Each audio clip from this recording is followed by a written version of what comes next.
नमस्ते बच्चों, मैं सपना जैन आपको क्लास 9th क्षितिज भाग 1 का काव्य खंड में सवैये को पढ़ाने वाली हूँ। और इसके जो कवि हैं वह हैं रसखान जी। तो चलिए शुरू करते हैं रसखान जी के जीवन परिचय से। रसखान का जन्म सन 1548 में हुआ माना जाता है। तो इनका जन्म कब हुआ? तो 1548 में हुआ। उनका मूल नाम सैयद इब्राहिम था और इनका जो मूल नाम है वह था सैयद इब्राहिम। और वे दिल्ली के आसपास के रहने वाले थे। और ये क्या है, दिल्ली के आसपास कोई जगह थी, वहाँ पर रहने वाले थे। कृष्ण भक्ति ने उन्हें ऐसा मुग्ध कर दिया कि गोस्वामी विट्ठल नाथ से दीक्षा ली। और बताते हैं कि इन्हें कृष्ण भक्ति से इतने प्रभावित हो गए कि कृष्ण भक्ति से प्रभावित होने के कारण जो गोस्वामी विट्ठल दास जी थे, इन्होंने इनसे दीक्षा ग्रहण कर ली और ब्रज भूमि में जा बसे और जो ब्रज है वहाँ पर रहने लगे। सन 1628 के लगभग उनकी मृत्यु हो गई। और इनकी मृत्यु कब हुई? तो 1628 में हुई। रचना परिचय, अब हम इनकी रचनाओं को देखेंगे। सुजान रसखान और प्रेम वाटिका उनकी उपलब्ध कृतियाँ हैं, क्योंकि ये जो प्रसिद्ध कृतियाँ हैं सुजान रसखान और प्रेम वाटिका। रसखान रचनावली के नाम से उनकी रचनाओं का संग्रह मिलता है, मतलब बहुत सारी रचनाएं रसखान रचनावली के नाम से प्रसिद्ध हैं। प्रमुख कृष्ण भक्त कवि रसखान की अनुरक्ति केवल कृष्ण के प्रति प्रकट हुई। और यहाँ पे बता रहे हैं इनका जो प्रेम था, जो भक्ति थी, वह श्री कृष्ण के प्रति ही थी, बल्कि कृष्ण भूमि के प्रति भी उनका अनन्य अनुराग व्यक्त हुआ है। मतलब श्री कृष्ण के प्रति तो उनकी भक्ति थी, साथ ही साथ जो श्री कृष्ण भगवान के ब्रज में रहते थे तो उनके स्थान से भी उन्हें प्रेम हो गया था। उनके काव्य में कृष्ण की रूप माधुरी, ब्रज महिमा, राधा कृष्ण प्रेम लीलाओं का मनोहर वर्णन मिलता है। और इनकी रचनाओं में आप देखेंगे तो क्या क्या मिलता है? तो कृष्ण की रूप माधुरी मतलब उनके रूप का वर्णन, ब्रज महिमा ब्रज की महिमा, राधा कृष्ण की प्रेम लीलाओं का मनोहर वर्णन इनके काव्य में मिलता है। वे अपनी प्रेम की तन्मयता, भाव, विह्वलता और आसक्ति के उल्लास के लिए जितने प्रसिद्ध हैं उतने ही अपनी भाषा की मार्मिकता, शब्द चयन तथा व्यंजक शैली के लिए ही प्रसिद्ध हैं। तो यहाँ पे बताएं मतलब भाषा के लिए हैं और इनकी भाषा कैसी मार्मिकता से युक्त है, शब्द चयन भी इनका सुव्यवस्थित है और इनकी जो शैली है वो व्यंजक शैली है। उनके यहाँ ब्रज भाषा का अत्यंत सरस और मनोरम प्रयोग मिलता है। इन्होंने जो रचना की है तो इनकी रचनाओं में आपको ब्रज भाषा मिलेगी और ब्रज भाषा भी बिल्कुल सरल और मन को हरने वाली मिलती है, जिसमें जरा भी शब्द आडंबर नहीं, मतलब फालतू के जो शब्द होते हैं उनको नहीं जोड़ा है। अब है पाठ का संक्षिप्त परिचय, मतलब थोड़ा सा यहाँ पे बता रहे हैं कि आखिर पाठ में बताया क्या गया है। यहाँ संकलित पहले और दूसरे सवई में कृष्ण और कृष्ण भूमि के प्रति कवि का अनन्य समर्पण भाव व्यक्त हुआ है। तीसरे छंद में कृष्ण के रूप सौंदर्य के प्रति गोपियों की उस मुग्धता का चित्रण है जिसमें वे स्वयं कृष्ण का रूप धारण कर लेना चाहती हैं।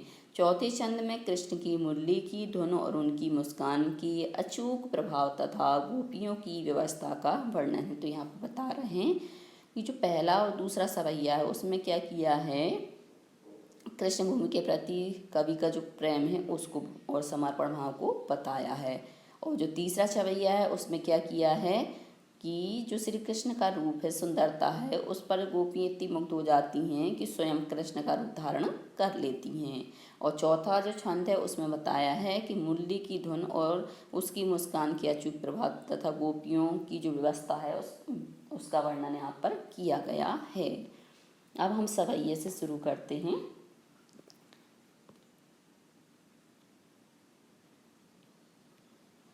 पहला सवैया है, पहले सवई में दिया हुआ है, जिसको हम सबसे पहले वाचन करेंगे, फिर उसके शब्दार्थ समझेंगे, फिर उसका संदर्भ, प्रसंग और व्याख्या। मानुष हो तो वही रस खानी बसो ब्रज गोकुल गाँव के गौरन, जो पशु हो तो कहाँ बस मेरो चरु नित्य नंद की धेनु मझारन, वाहन हो तो वही गिरि को जो कियो हरि छत्र पुरंदन धारन, जो खग हो तो बसेरो करो मिली कालंदी कुल कदम्ब की डारन। यहाँ पे बता रहे हैं कि यदि मैं मनुष्य हूँ तो वही रस खानी बसो, मतलब वही रस खान होना चाहिए। कहाँ बसना चाहिए?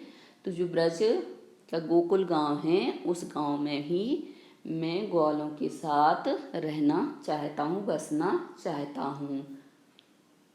और जो पशु हो तो पशु मतलब यदि मान लो मैं पशु बन गया तो मैं पशु भी बन के कहाँ पर रहना चाहता हूँ? तो नंद बाबा की जहाँ अन्य गाय रहती हैं वहीं पर रहना चाहता हूँ।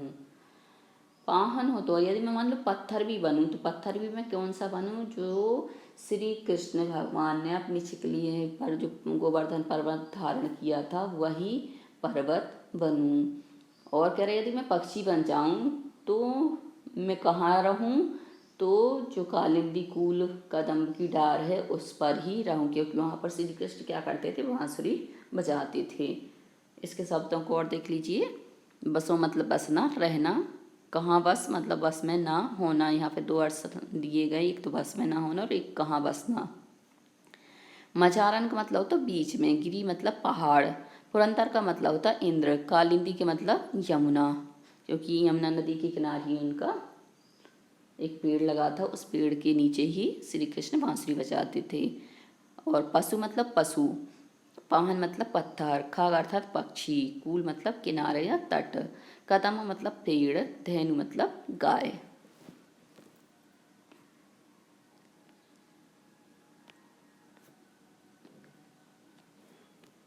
अब यहाँ पर देखिए संदर्भ समझ लीजिए। पहले संदर्भ में हम लिखेंगे प्रस्तुत सवैया हमारी पठित पाठ्य पुस्तक क्षितिज भाग 1 से ली गई है और इसका शीर्षक है सवैये और इसके जो कवि हैं वह हैं रसखान जी। अब आते हैं प्रसंग पर। तो प्रस्तुत सवैये में रसखान जी कृष्ण की महिमा को बताते हुए कहते हैं कि कृष्ण और कृष्ण भूमि के प्रति मीरा अर्थात कवि का अनन्य समर्पण भाव व्यक्त करते हुए कहते हैं कि क्या कह रहे हैं? प्रस्तुत सवैये में रसखान जी कह रहे हैं कि यदि मैं मनुष्य योनि में जन्म लूँ तो मैं ब्रज में निवास करूँ, अर्थात मैं ब्रज में ही रहूँ। तथा ब्रज में भी कहाँ रहूँ? तो ब्रज में भी गोकुल गांव के ग्वालों के बीच में ही रहूँ, क्योंकि मैं उनके साथ रहूँगा तो मैं क्या श्री कृष्ण का सानिध्य पा पाऊँगा। यदि मैं पशु योनि में जन्म लूँ तो कहाँ निवास करूँ? अर्थात मैं पशु बनूँ तो हमेशा नंद बाबा की गायों के बीच में ही रहूँ, उनके साथ ही चारण क्रिया करूँ। क्यों करूँ? क्योंकि श्री कृष्ण जो भगवान हैं वह क्या करते थे? गायों को चराते थे। इस कारण से वो क्या है? वहाँ पर गाय बनना चाहते हैं। अब रसखान जी कहते हैं कि यदि मैं पत्थर बनूं तो उसी पहाड़ का बनूं जिस पहाड़ को श्री कृष्ण भगवान ने इंद्र के प्रकोप से बचाने के लिए अपनी छत्र छाया देकर उसे अपनी अंगुली पर धारण किया था। तो मैं यदि पत्थर भी बनता हूँ तो मैं उसी पहाड़ का बनूं कि श्री कृष्ण भगवान मुझे क्या कर लें? अपनी अंगुली पर धारण कर लें। और यदि मैं पक्षी बनता हूँ तो मैं भी वही निवास करूं, वही मतलब जहाँ पर यमुना नदी के किनारे पर कदम्ब के पेड़ की डालियां हों। उसी डाली पर मैं रहूं, क्योंकि वहाँ पर श्री कृष्ण भगवान क्या करते थे, बांसुरी बजाते थे। अर्थात यदि मैं पक्षी योनि में जन्म लूँ तो यमुना नदी के तट पर जो कदम्ब का पेड़ है उसकी डाली पर ही निवास करूं, अर्थात उस पर ही बैठूं। यह रसखान श्री कृष्ण के सानिध्य को पाने के लिए ऐसी ऐसी कामनाएं करते हैं ताकि वह श्री कृष्ण की अनन्य भक्ति कर सकें तथा उनके समीप रह सकें। तो यहाँ पर पूरा जो सवैया है उस पूरे सवैये में ही रसखान जी ने श्री कृष्ण का सानिध्य पाने की कामना की है, समीपता पाने की कामना की है। अब है काव्य सौंदर्य, मतलब जो काव्य की सुंदरता को बढ़ाते हैं उसे हम बोलते हैं काव्य सौंदर्य। तो इसमें सवैया छंद है, इसमें उत्प्रेक्षा अलंकार है, भाषा ब्रजभाषा है, शैली व्यंजक शैली है और इनकी भाषा मार्मिकता से युक्त है। अब आते हैं हम दूसरे सवैये पर। दूसरा सवैया है इनका, या लंगोटियरु कमरिया परि राजितिहूँ पुरी को तजी डरूं। आठहूँ सिद्धि नमो निधि के सुख नंदी की गाय चराई विसारूं। रसिकानि कबोइनी आखनि सो ब्रज की बनी बागी तड़ागे निहारूं। कोट की कली धोती के धामे करी लेके कुंजनी ऊपरी बारूं। या लंगोटियरु कमरिया परि राजितिहूँ पुरी को तजी डारूं। अब यहाँ पर श्री कृष्ण की जो सुंदरता है उसका वर्णन यहाँ पर रसखान जी कर रहे हैं। पहले शब्दार्थ देख लेते हैं कुछ। कामरिया अर्थात कंबल, तड़ाग अर्थात तालाब, कर धोत के धाम अर्थात सोने चांदी के महल, धाम मतलब महल, और कल धोत, कल मतलब सोना, धोत मतलब चांदी।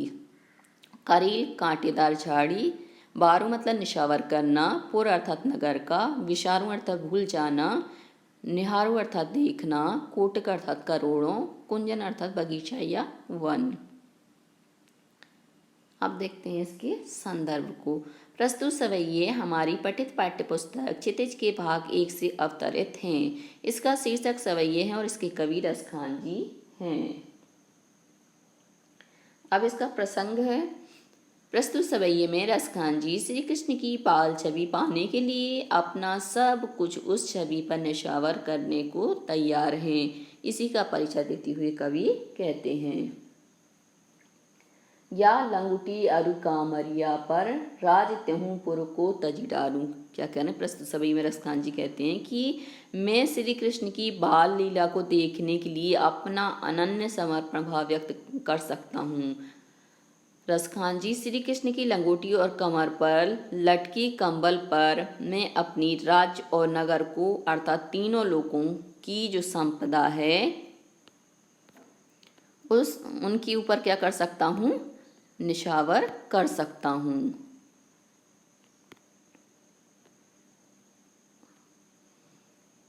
उन पर बाढ़ सकता हूँ अर्थात उन पर निछावर कर सकता हूँ, उनके लिए छोड़ सकता हूँ, उनको दे सकता हूँ।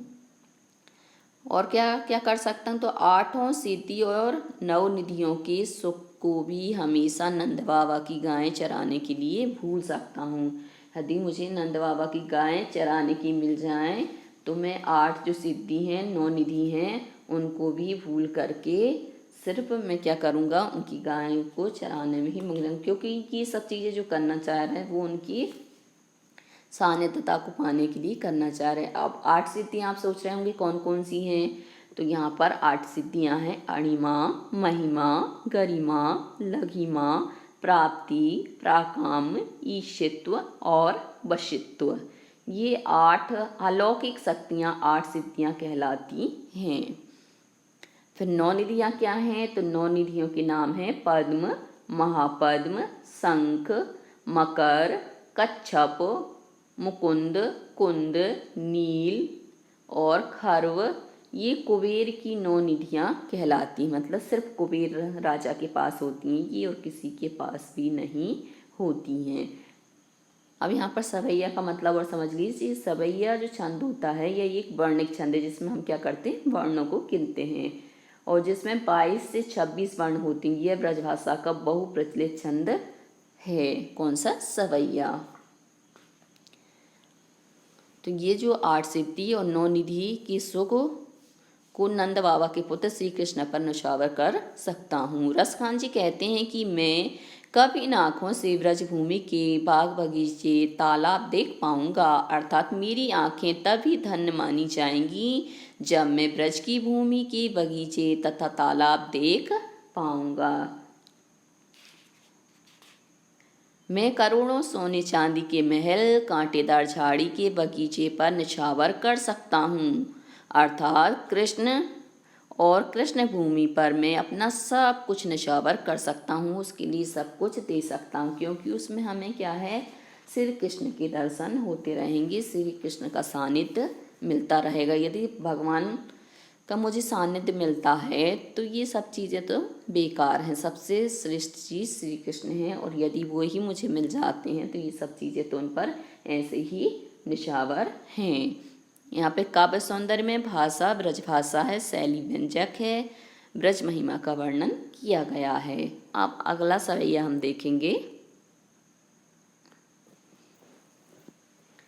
मोर पक्का सर ऊपरी रखूँ गुंजे की माल गरे पहिरोंगी, ओढ़ी पीताम्बर ले लकुटी बनी गोदिनी गौरनी संगे फिरोंगी, भाव तो वो ही मेरो रस खानी सोए तेरे कहे सभी सांगे करूँगी, या मुरली धरी की अधीरानी धरी अधीराना धरूंगी।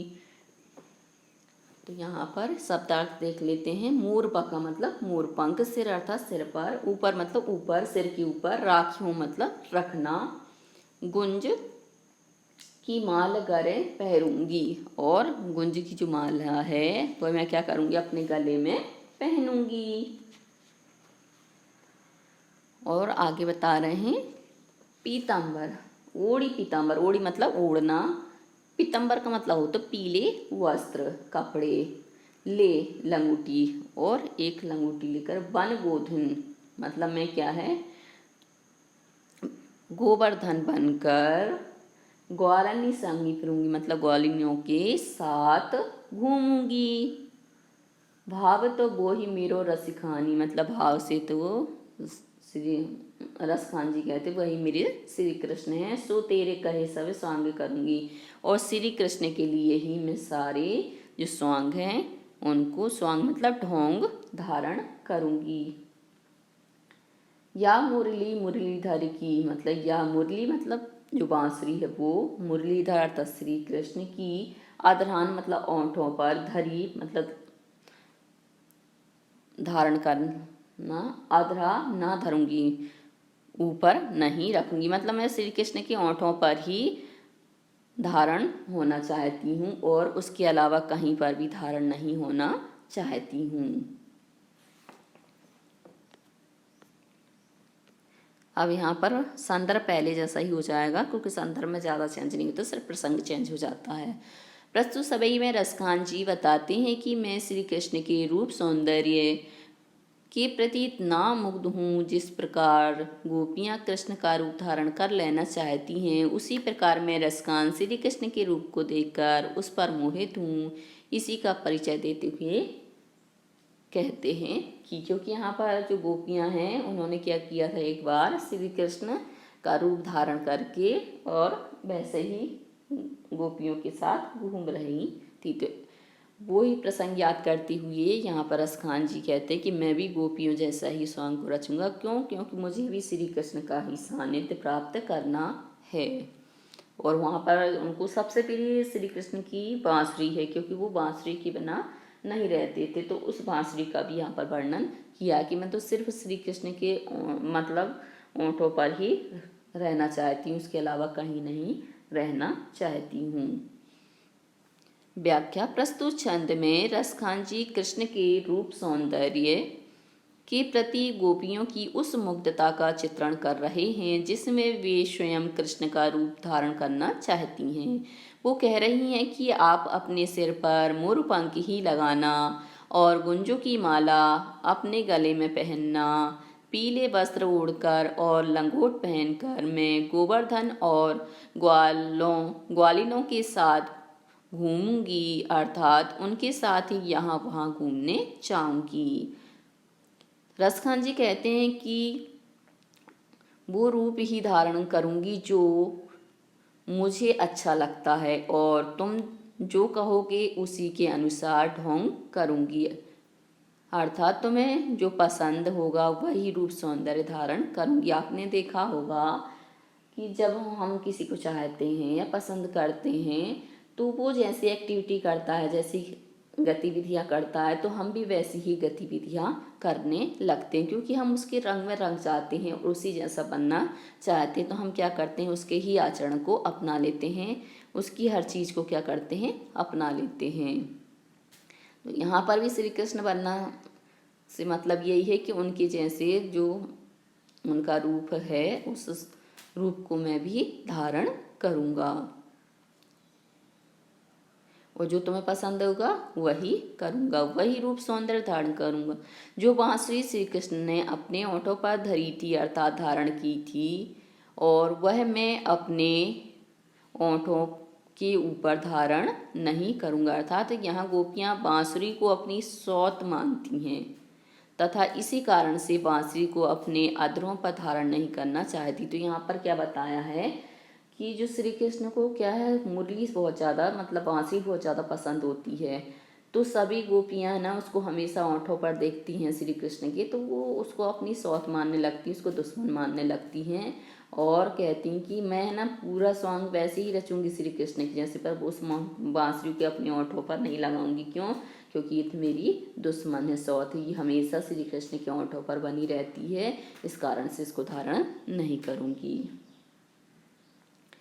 काव्य सौंदर्य में बताया, इसमें सवैया छंद है, इसकी भाषा ब्रज भाषा है, अनुप्रास अलंकार है, ईश्वर के प्रति समर्पण का भाव है, मतलब हर दशा में वह सब क्या है, ईश्वर को ही प्राप्त करना चाहते हैं। और यहाँ पर रसखान भी क्या है, हर अवस्था में श्री कृष्ण को ही प्राप्त करना चाहते हैं। अब अगला सवैया है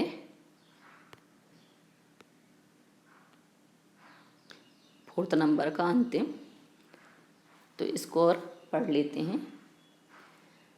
काननी दे अंगूरी रही बोझबी मुरली धुनी मंद बजे हैं, मोहिनी तानन सोर सिखानी अटा चढ़ी गोदन गेहे तो गेहे, तेरे कहूँ से गिरी ब्रजी लोगनी काली को कितनो समझे हैं, माई रीवा मुखी की मुस्कानी सम्हारी न जय, सम्हारी न जय न जय, कानन दे अंगूरी रही बोझबी मुरली धुनी मंद बजे है।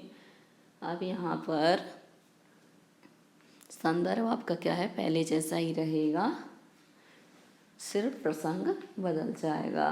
तो प्रसंग में बता रहे हैं कि प्रस्तुत छंद में रसखान जी कहते हैं कि श्री कृष्ण की मुरली की धुन और उनकी मुस्कान के अचूक प्रभाव तथा गोपियों की व्यवस्था का वर्णन करते हुए बताते हैं। मतलब जैसे ही श्री कृष्ण अपनी मुरली को बांसुरी को बजाते हैं तो सारी गोपियाँ, सारी गायें सब क्या है, अपनी सुध बुध भूल जाती हैं और जैसे पागल जैसी स्थिति होती है, जो जो काम कर रहा है उसी को छोड़ के और उस धुन के पीछे भागने लगती हैं, अपने कामों को छोड़ करके उसको सुनने लगती हैं। तो यहाँ पर वही बताया है। कानन दे बांसुरी अंगुरी रही वो, जब ही मुरली धुनी मंद बजे है।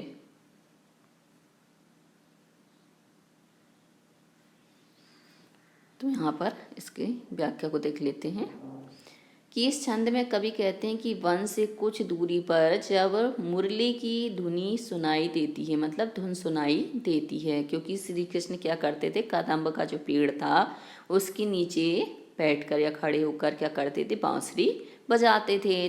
तो जो वो पेड़ था वो क्या है, थोड़ा सा वन में था, और यहाँ पर सब लोग क्या गांव में रहते थे। अब जैसे ही सब गोपियाँ वगैरह ऐसे काम करती रहती थी और श्री कृष्ण की मुरली की धुन उन्हें सुनाई दे जाती थी, तो वही बता रहे हैं क्या होता था।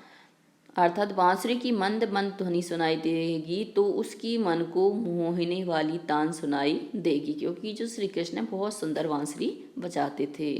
तो रसकान जी कहते हैं कि अट्टालिका पर चढ़कर हम गोधन को ही प्राप्त करेंगे, अर्थात उन्हें ही देखेंगे। मतलब श्री कृष्ण बांसुरी बजाएंगे और उस बांसुरी को बजाते हुए हम उनको सुनेंगे। और अट्टालिका बोलते हैं जो छत होती ना, या फिर जो वहाँ पर एक ऐसे ही स्थान बना रहता है जैसे अपन आजकल बालकनी बोलते हैं, तो ऐसे ही पहले अट्टालिका हुआ करती थी। और कई बार महलों में एक खिड़की दी जाती थी, उस खिड़की को भी वो लोग अट्टालिका कहते थे।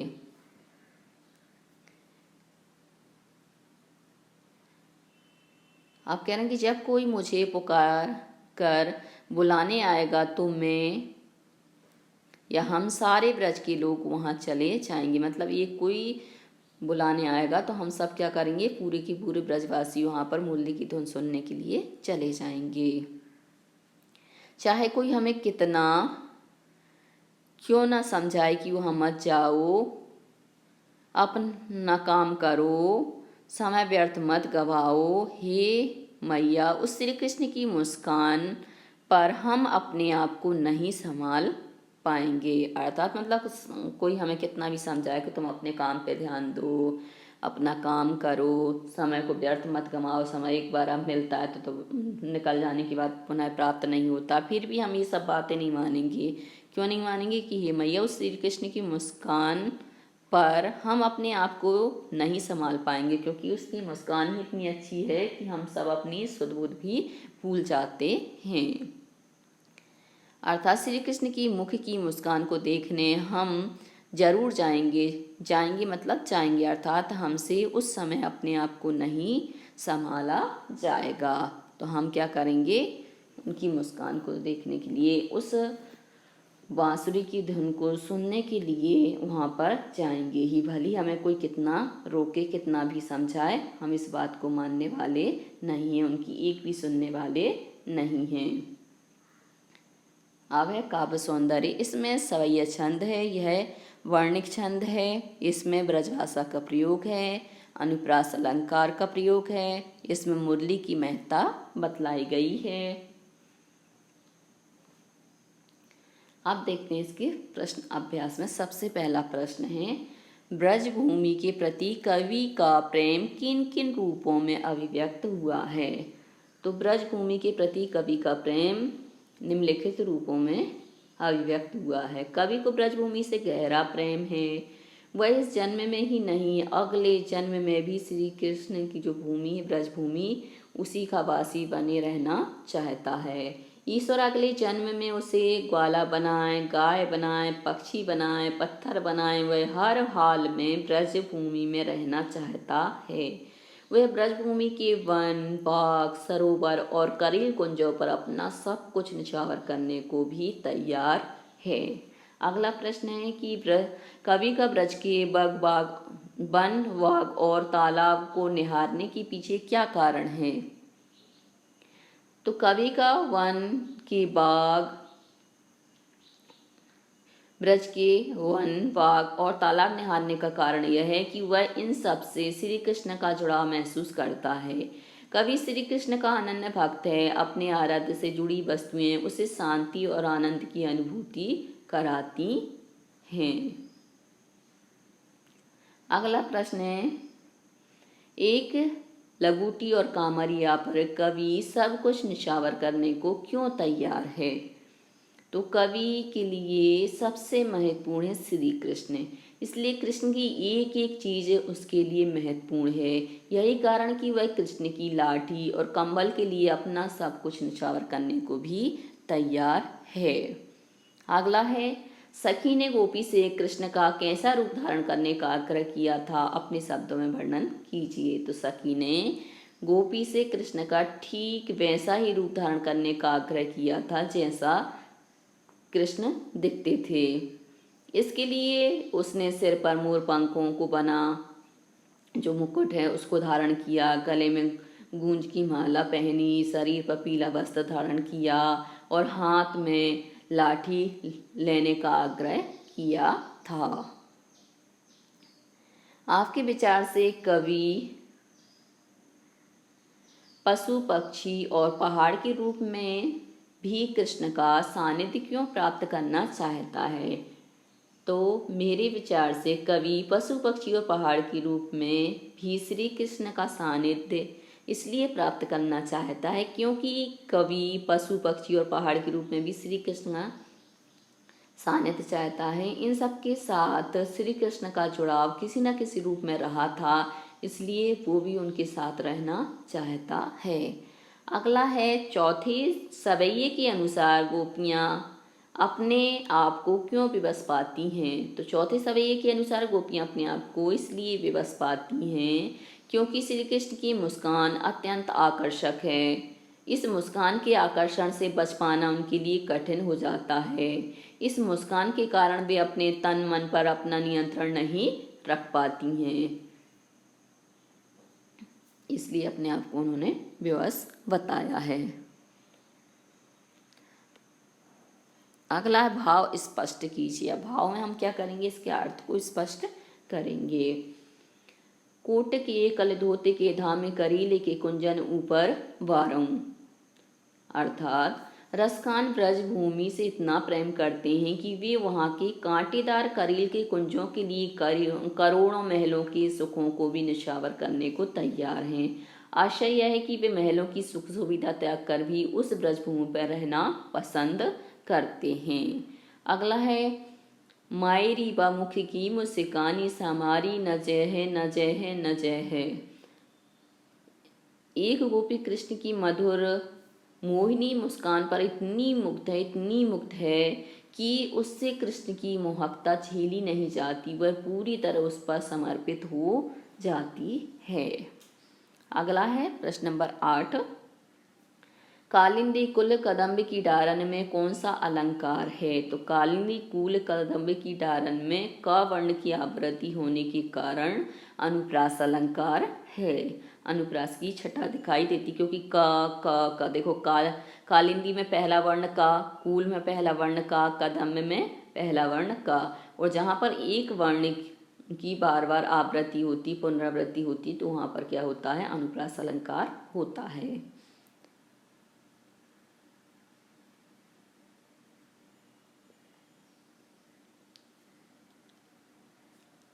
अब अगला है, काव्य सौंदर्य स्पष्ट कीजिए।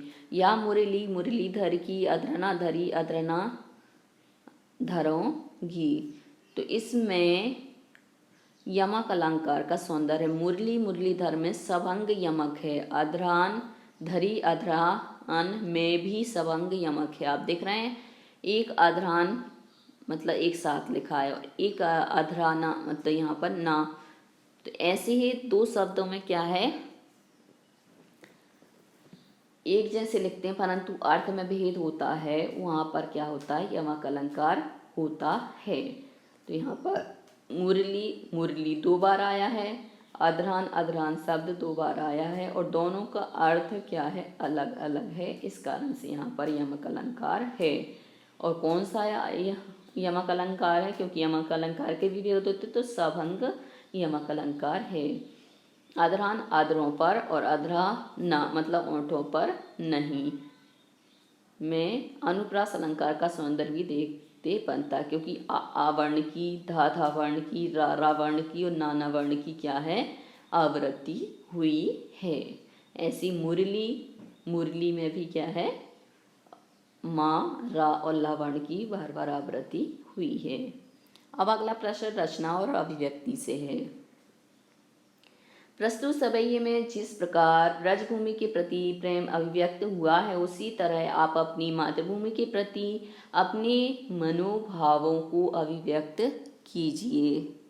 तो हम अपने देश से बहुत प्रेम करते हैं, क्योंकि हम सब अपने देश की वजह से ही जीवित हैं। यदि हमारे देश में कुछ भी जन धन की हानि होती है, आपदा आती है, भूकंप वगैरह आते हैं, बाढ़ आती है, तो आपने देखा होगा कि हम सब एकजुट हो जाते हैं।